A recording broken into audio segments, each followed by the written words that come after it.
Viewer discretion advised. Welcome to Gotham. Cenobites. Shall we begin?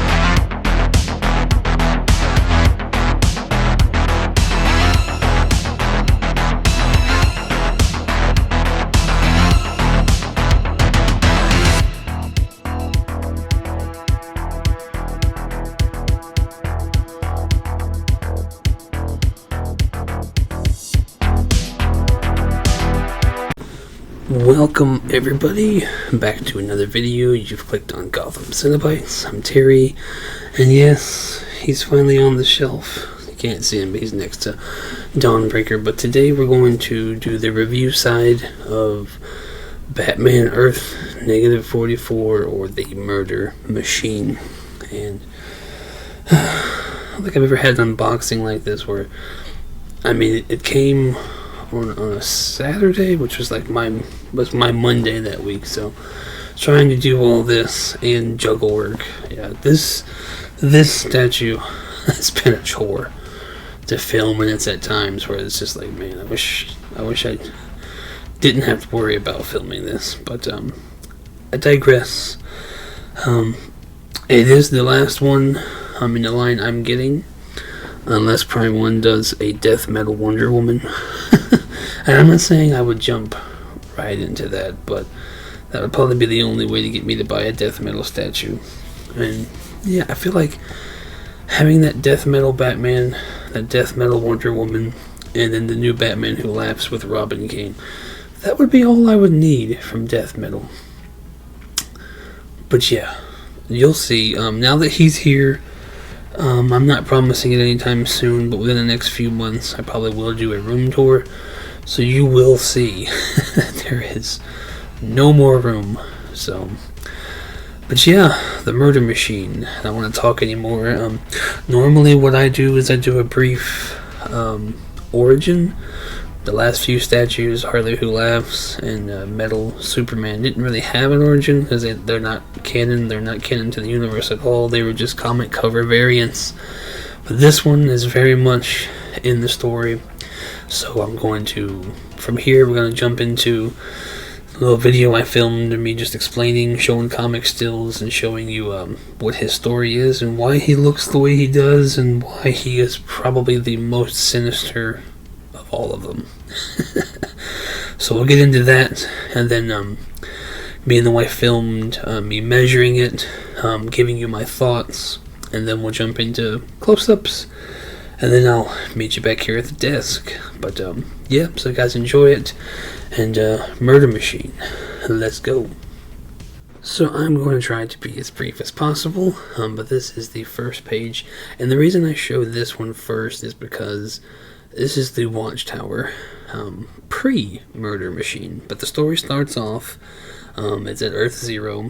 And it's our Cyborg having a conversation with his dad when all of a sudden it says Bruce Wayne has arrived at the Watchtower. So he gets up to go and see what's going on with Bruce, and that's when he quickly realizes that this is not his Bruce. This is a sinister, evil Batman. And so they get into a fight, and this picture here is pretty much, and you'll see later in the close-ups, his comic book, he's very small, so I don't think Prime 1 could go off of that tiny comic cover. So I think that his statue is based off this still. It's the same motion with the hand, it's the same motion with the body and the way his feet are. This is the image I think they got the statue from. So he's fighting Cyborg, and Cyborg's trying to feel like what the hell's going on. And that's when we flash back to his Earth, which is -44. And it begins when you see the entire Rogue, well, not the entire Rogues Gallery, I believe it's Bane, Killer Croc, Two-Face, Harley, and they are beating the shit out of Alfred You know, they have found out that Bruce Wayne is Batman, and they came to get him, and they found Alfred. And then Bane ultimately, all comic book style, and in his book where he gets his back broken, he breaks this Alfred's back and kills him. And then we see flashes of Bruce talking to Cyborg at the funeral, saying he was like a father to me, and we were working on this Alfred AI. It's called the Alfred Protocol, and he's like, I need your help to get it started. You know how I just want him back. You know, my whole story. You know, this is my only father figure. I just want him back. And then we quickly find out after they turn it on that this Alfred Protocol is doing what it was programmed to do. It's an AI, and it is going out there and killing everybody it deems a threat to Bruce. And so he's popping up, killing all these people. Like, how may I help you? And he's just destroying all these people. And that's where Vic or Cyborg tells him, you know, this isn't working. You need to get a grip on it. And that's when the Alfred Protocol starts to change Bruce, starts to make him think that the way it thinks is the way it should be, and pretty much changes him completely.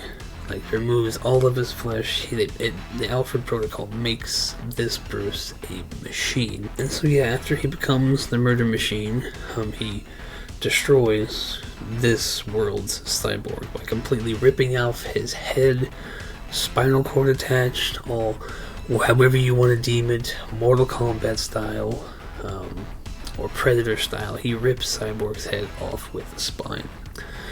And then we fast forward. I mean, of course, you know, like all the other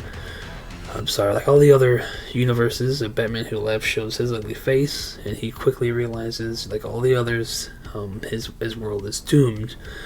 So then we're back at Earth Zero, showing you the fight between him and our Cyborg of Earth Zero, and they are he's beating the crap out of Cyborg, and as soon as Cyborg starts to think, you know, I can take this guy, that's when you see Devastator's arm grab him, and then you can see pretty much all of the Dark Knights standing over him, and they start beating the crap out of him, ripping off his arm, and then, yeah.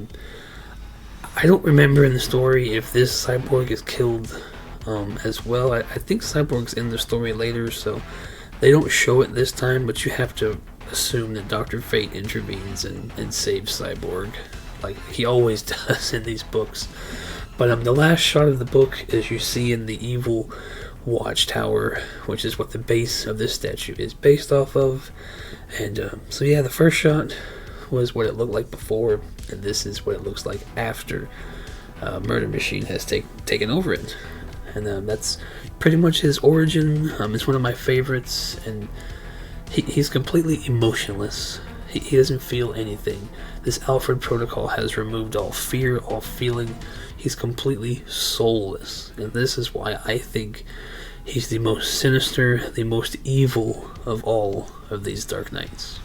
Yep, and that's the origin.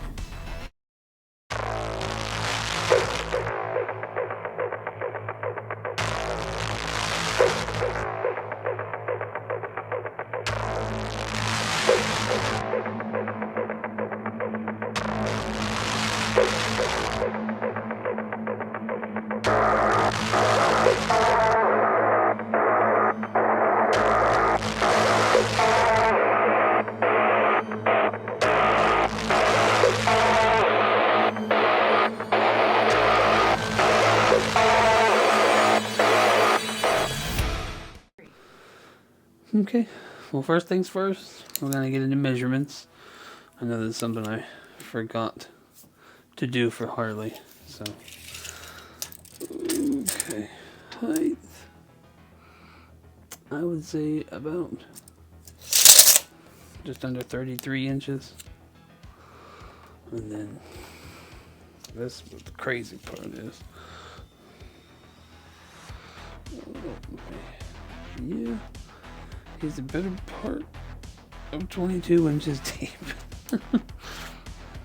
He don't look like it though, because the shelves are about 23. And then wide, and this is with this hand. Let's see. About 21 wide. He's that from here to... Yeah, it's pretty much what I... This tentacle and that's pretty much the same. Okay. And then it's the end of that. It's obviously going to be shorter if you have, like, you know, that hand on there. Okay. But, yep. So that's the measurements. And I guess right here I'll kind of say my thoughts. And then we can get into the close-ups. But, I mean, as far as base goes, I mean, I think it's the best. I mean, I know I showed in the origin... I love the contrast between what the Watchtower looks like in the beginning and then what it looks like after he takes it over. But, I mean, as far as the light up goes, let me turn that on.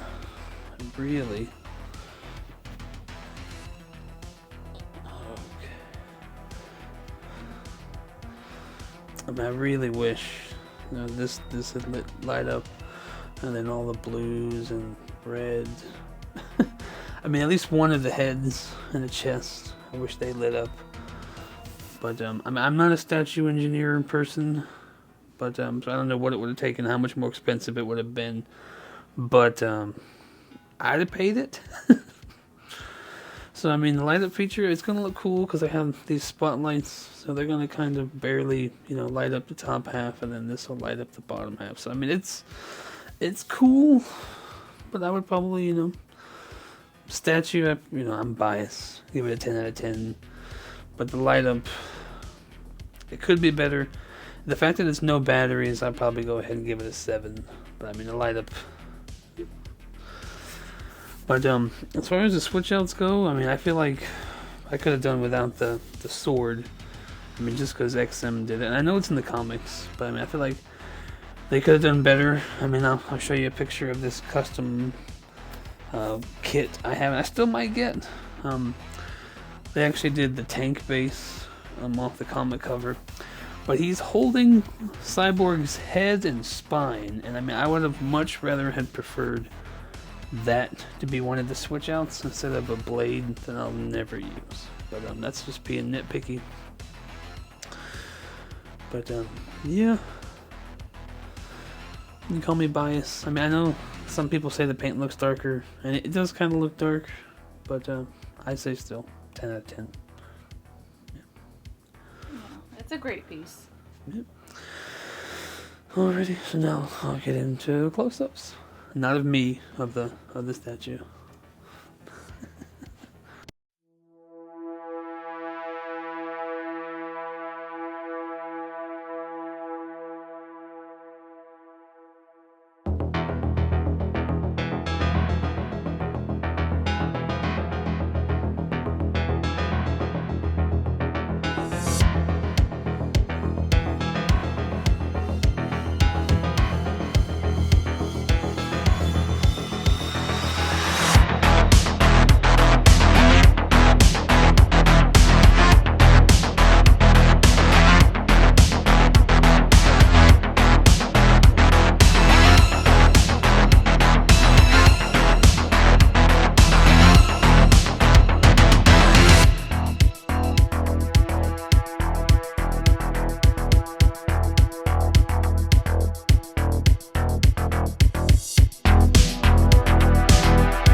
Alright, and that's going to do it for Murder Machine. I mean, not really a whole lot to add that you didn't see in some part of this video or the unboxing. As far as, the sculpt and paint, I have absolutely no issues. You heard me in the close-ups. I give the statue a 10 out of 10. The only issue I have is the light up. And again, I know they tried and did what they could for what the statue cost, so I get it. And I'm very appreciative that there's no batteries, but just feel like it would have set. I don't mean to undersell this, because it completely blows XM's attempt out of the water. Like, this beats XM in every single level. But to really separate themselves, to have this thing fully light up, all the blue lines, all the red lines, the eyes, at least one portrait, the eyes light up, and the chest symbol. And then one of my biggest gripes, and I'm talking to some people, I may get someone to 3D print it or custom make it, but just Murder Machine's hand holding Cyborg's head and spine, just really set themselves apart. And especially with them trying to sell their new blood stuff, like Harley's blood effects look amazing. It would have been cool to see those blood effects, coming out of Cyborg's mouth, dripping off the spine. It's a missed opportunity, but it does not make the statue any less amazing. For what they gave us, it's a 10 out of 10. No issues. The only issue I have is just him sitting in line with all these guys. There's so much on him, so much to look at. Some of the statues you can't even tell they're in the same line, because this one is so fucking perfect. But yeah, hats off to you, Prime 1. 10 out of 10, out of the park with this one. And I have to stay tuned, and I don't know when we're going to do it. Hopefully within the next couple weeks. But I got the wife. I'm going to get her to write down her top 10. Because I have 10 statues. Of the metal line, I have 10 statues. So of the 10 we have, she's going to go from 10 to 1 and rank how she likes them. I'm going to go from 10 to 1, and then we're going to sit here together and reveal like who's at our number 10s, who's at our number 9s, all the way down. So the ranking of the metal statues is, if nothing else comes out between now and the next couple weeks that I don't want to do a gavel on, the ranking video is probably what's coming next. Thank you guys so much for taking time to watch this, make it this far. If you like the video, hit the like button, subscribe if you want to. Being I have no more statues, me and my wife may get down to doing, later in the fall when the work slows down, we may start doing movie reviews again. See, I say that about the ranking being next, but if Superman is good, I may sit down and talk about it with Liam, because we're going to go see it next week. But yeah, thank you guys so much for watching. I appreciate everything, and we'll catch you on the next one. Peace.